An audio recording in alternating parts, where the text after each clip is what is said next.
جب کوئی شخص فوت ہو جاتا ہے تو اس کے اعمال کا سلسلہ ختم ہو جاتا ہے۔ جب آپ تھے تو آپ نماز بھی پڑھتے تھے اور آپ کے نامہ اعمال میں اس کا ثواب درج ہوتا تھا۔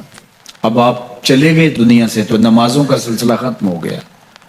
آپ صدقہ دیتے تھے، اس کا ثواب آپ کو دیا جاتا تھا، اب آپ نہیں دے سکتے۔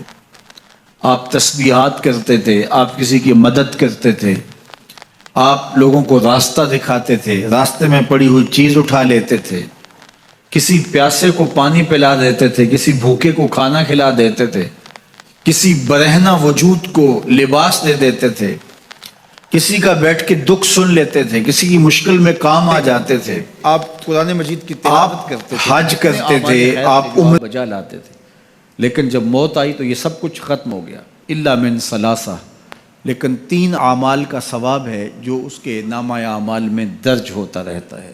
وہ کون سی 3 چیزیں ہیں سنیے، اور یہ اعمال اپنی زندگی میں کمائیں تاکہ نامہ اعمال کبھی بھی جو ہے وہ بند نہ ہوں اور یہ چیزیں درج ہوتی رہیں۔ سب سے پہلی چیز صدقہ جاریہ، ایسا صدقہ کہ جو جاری رہے۔ آپ نے مسجد تعمیر کروا دی، جب تک وہ مسجد موجود رہے گی اور لوگ اس مسجد کے اندر نماز پڑھتے رہیں گے، ان کی پیشانیاں سجدہ ریز ہوتی رہیں گی، تو نماز پڑھنے والوں کو تو ثواب ملتا ہی رہے گا، جنہوں نے مسجد تعمیر کروائی ان کے نامہ اعمال کے اندر بھی ثواب درج ہوتا رہے گا۔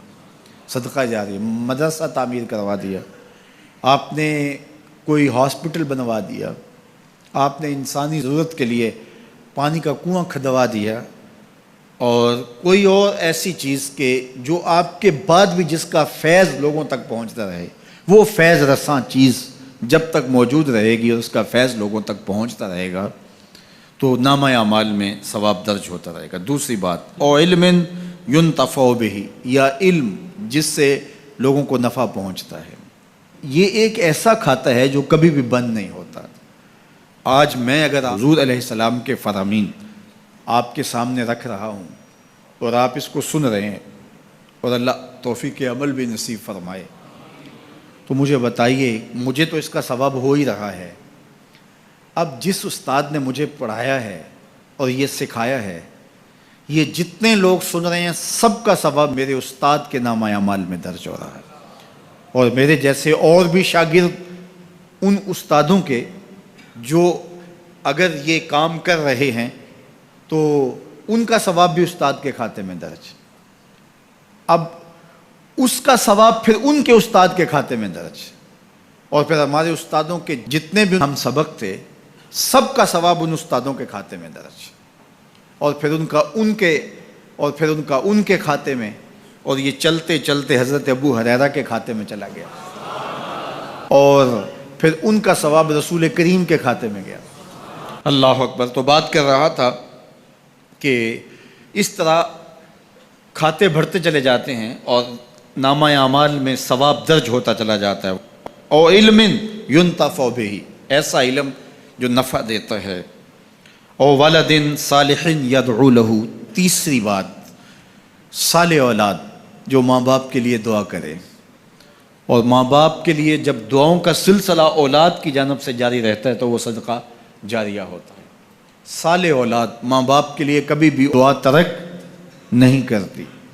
اولاد صالح تبھی ہوگی کہ وہ 5 گانہ نمازی ہوگی، اور 5 گانہ نمازی اولاد اہتمام سے دعا نہیں بھی کر پائے گی تو دن میں کتنی مرتبہ کہے گی، ربنا اغفر لی ولوالدی، اے اللہ مجھے بھی بخش دے، میرے ماں باپ کو بھی۔ ایک شخص کے 2 بیٹے ہیں، 3 بیٹیاں ہیں، 3 بیٹے ہیں، 4 بیٹیاں ہیں، اور وہ نمازی ہیں، اور روز کہتے ہیں ربنا اغفر لی ولوالدی۔ یار کبھی تو کوئی لمحہ ایسا ہوتا ہے جب تار جڑی ہوئی ہوتی ہے، کبھی تو لمحہ ایسا ہوتا ہے جب بالکل خلوص کا رشتہ مضبوط ہوتا ہے، کبھی تو لمحہ ایسا ہوتا ہے جب رقت طاری ہوتی ہے، تو بچپن، لڑکپن، جوانی، بڑھاپا، روز دعا مانگ رہا ہے ربنا اغفر لی ولوالدی، کبھی بیٹی مانگ رہی ہے، بیٹا مانگ رہا ہے۔ تو صالح اولاد کی دعائیں ماں باپ کے درجوں کی بلندی کا ذریعہ ہے۔ تو 3 چیزیں ارشاد فرمایا کہ یہ منقطع نہیں ہوتی، صدقہ جاریہ، علم نافع، اور صالح اولاد۔